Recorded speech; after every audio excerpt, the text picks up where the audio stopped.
Hi, James. Hey, how's it going? Going great. Thank you so much for joining us today. This is super exciting. I've been a fan of yours for a very long time, which is why my PD allowed me to be the one to interview with you. Oh, very cool. Thank you. No, that's amazing. Oh, nice one. Thank you. I want to start things off by flexing a little bit, and I want you to know that you and I actually have a bond that started at your birth. We shared a birthday. We shall say you, Yes, me, me, Virgo. Beyonce, same birthday. Beyonce, yes. Mark Ronson, same birthday. It's Yes, good. Mark Ronson. Yeah. It's good company. It's good. My English teacher at school, same birthday. Oh, this is in this stream. but just know I am a year older, so what I say goes. So okay, fine. I can take that. That's fine. I'll do it. But yeah, just needed to flex on that fellow Virgo fist bump there. Yeah. I thought that your interview last night with James Corden was the coolest thing ever. Oh, thank you. Can I just say this? I have to say it. I've been desperate to say it. Thank you. The delay on that interview when I did it was the most insanely long delay of all time. I don't know if it came across or if it made sense. I was like trying to be cool, just stressing out the whole time because he'd ask me a question and I would answer it and he'd get my answer like 30 seconds later. It was quite intense. You couldn't tell, actually. There was, and the times that there was a moment, like I think everyone's kind of in the mindset now that there's going to be a delay with things. Sure. You know. Sure. So and the story about Elton John has touched your hair. It's a big moment in my life. What? Wow. I hadn't actually. It's so strange. He asked me that question. James asked me that question, and it prompted me to sort of tell that story. And I realized that was the absolute first time I'd told anyone that story. But last summer, when the Rocket Man movie came out, I went to the premiere. I was invited to go and see the movie in London for the first time. Mr. Sir Elton John was there. He invited me along, and I saw him after the movie finished. We were all kind of meeting downstairs. And he came up to me and my hair had just sort of really started to kind of grow out a bit from being short. It started to come through a little bit. And he just sort of came over and the first thing he said, he put all his fingers in the hair here, like left and right. And he just said, "This is lovely. It's really good to see this coming back." That is crazy. Your hair has been blessed now. Big moment. You do have really good hair. Oh, thank you. You guys have great I'm now relying on because my hair's been blessed by Elton John's hands. I'm now relying on the hair to write the best songs. So I'm just waiting. If you start hearing voices, don't worry, you're not going insane because of your social distancing. It's just your hair and all these amazing ideas coming. Right. Great. That works for me. That's so cool. So I have a question now. During quarantine, what are some things that you've been doing to like keep yourself sane because we're all just holed up in our houses? Yes, that's very true. The main one, honestly, kind of for the first time in my life, I've been kind of like working out, like first time ever. Like I'm not like you can tell obviously my Arnold Schwarzenegger physique is giving it away, but like I have never been someone to go to the gym before in my life. I used to play football or soccer, as you might call it. I used to do that before lockdown. I would do that kind of religiously. I would do that a couple of times a week if I wasn't like traveling. But since the lockdown thing started, you know, we've all been kind of stuck in our homes, and at times, of course, realistically, it can feel a little bit trapped. And I realized one of the best things for my mind, for my brain, other than being creative and trying to stay in touch with friends, was actually like working out and like using my body, and it's helped my brain. So that's really been one of the things I've got good at doing. And like when I started doing it, I was doing it for a couple of weeks, and there was one day where I sort of gave myself a break. I thought I deserve a break, and on that day, I kind of felt low. So I kind of embraced the fact that it was helping me out. Yeah, it was probably all those endorphins that you're giving yourself. Yes, you did better than me because I did the opposite. The first 2 weeks, I just demolished 2 jars of queso and I broke out. I like that. That was my loneliness. I like that. I get you. I get where you're coming from. I like how you're thinking. Thank you. Thank you. Your support means a lot to me in this trying time.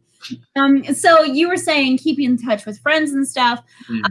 Well, keeping in touch with people, have you started maybe reaching out and being like, hey, once all this is over, do you want to do a collab together or anything like that? those, to be honest, yeah, those kind of things, those things have sort of come up, but like everybody's still kind of in the dark as far as when things open up again, like, because we don't know when that is at the moment. Yeah, there's not a lot of light being sort of shed on.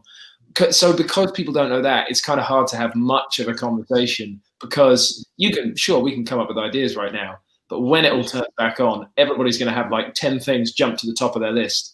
Right. So, the conversation sort of carries on, and I would love to get into that. At the moment, I am still like working on the sort of finer details of all this next music of mine. But I'm kind of listening to some of this music thinking it would be cool to get some more people involved, Yeah. I was wondering about that, because I was like, he probably has been writing or thinking of things like that. I was wondering if there are any cool things that it's still very much something that's on my mind, but no kind of concrete stuff as yet. I will have to keep you posted. Okay, I look forward to this update. And last but not least, before I turn it over to our listeners, they each get one question each. I want to know, of all your instruments that you own, all of them, which one's your favorite? That's a real tough. It's a Sophie's choice. Put me in a tough spot, but okay. I have a few guitars, and there are many favorites. This guitar has become a bit of a favorite. It has a fun story I did tell on the Corden show last night. It's a Gibson acoustic. I'm going to give you two answers, even though you only wanted one. No, give me as many answers as you want. Kids. One of my favorites is this guitar.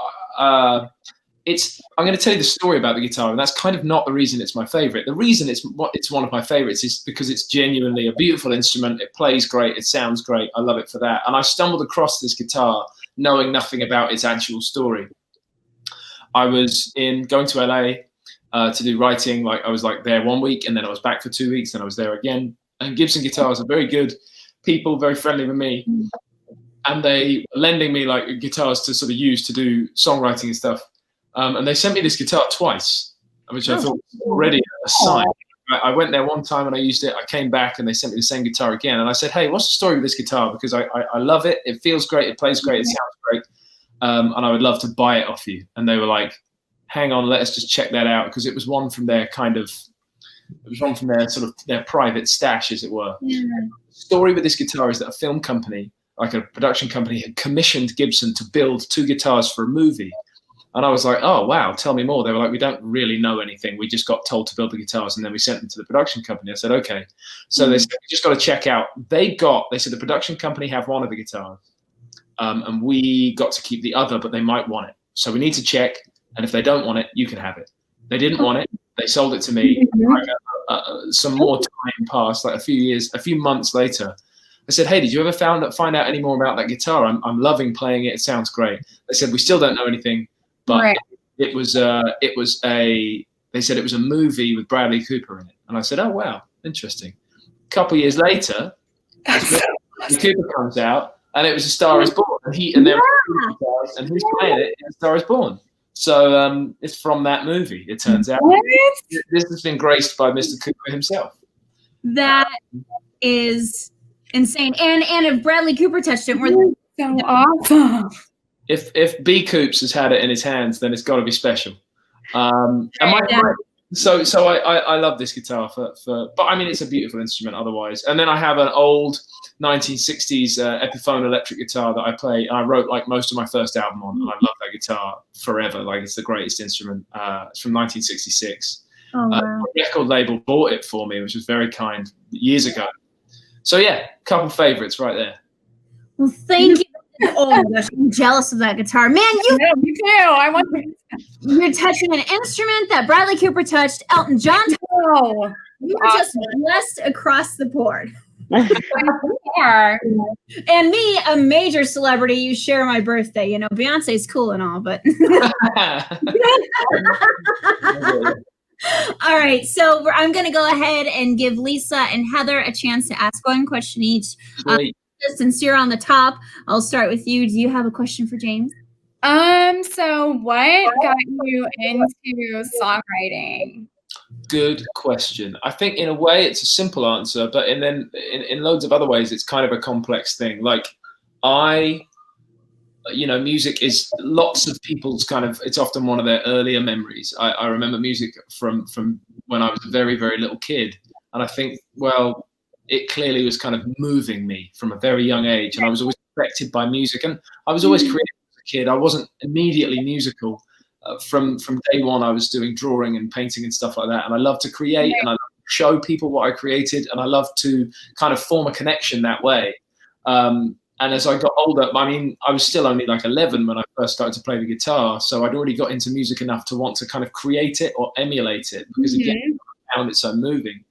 And by the time I was 13 or 14 years old, I'd listened to so much guitar music. I'd listened to so much great music, so many great songs, pop songs on the radio or classic stuff in my parents' record collection. And I just was like, I guess it's time for, it was like the obvious step was for me to just have a go. And I didn't know that I'd ever be able to play in front of thousands and thousands of people. But I knew I liked sharing it in that kind of public kind of capacity. I really enjoyed that. So I think what got me into songwriting is how moving music can be in a sort of way, and how the connection that it can sort of form and build between people is really what got me into it. Oh, okay, that's awesome. Thank you for your question. Oh, you're welcome. Heather, what you got? Well, she kind of stole my question, but Sorry. it's okay. No worries. I guess what would be your favorite song that you've wrote and why? That is always a tough one. And I was asked it a couple times not so long ago, and I came to the decision in my mind because it's tough, isn't it? I want to tell you that it's every song I've ever written. Yeah. Because it's a proud moment to finish a song, to release it, and to find out people like it. So I guess really my favorite song I've ever written is one from my first album. It's called Scars, and I started writing this song sometime in like 2010, 2011. And I wrote the verses for this song, and it was a very sort of meaningful song to me. And the verses came out really quick, really natural, which is always an exciting experience because you think, wow, I'm on a roll. If this thing lands and it's fully formed, all in one kind of sitting, then it must be special. And it didn't go like that, but the verses went like that. So I got the verses quick, and then honestly, like nearly 2 years went by before I got the chorus. I always loved this verse idea, but it took me so long. Basically, I built up so much expectation for what the chorus should be because I thought the verses were so great and so sort of special, and I couldn't get it. And then one day, nearly 2 years later, I sat back down with this idea, and this chorus arrived that lived up to what the verses were. And then, like, next thing I know, like another couple of years has passed, and I've written loads more songs, and I'm recording my first album, and I recorded this song called Scars onto my first album. And then, like, I'm touring the world and people are singing it back to me. And I persevered with that song over all of that time. I stuck with it. And in a way, like, I don't like to say it because I feel like all the other songs might be listening. But that one is that one kind of becomes my favorite in that respect. I just love it for all those reasons for sticking with it. And it's like a really it's a great old friend, that song. I gotcha. Yeah, my daughter and I listened to it this morning. She was asking me about it. So I was like, let's listen to this one. Cool. Well, thank you for listening to it.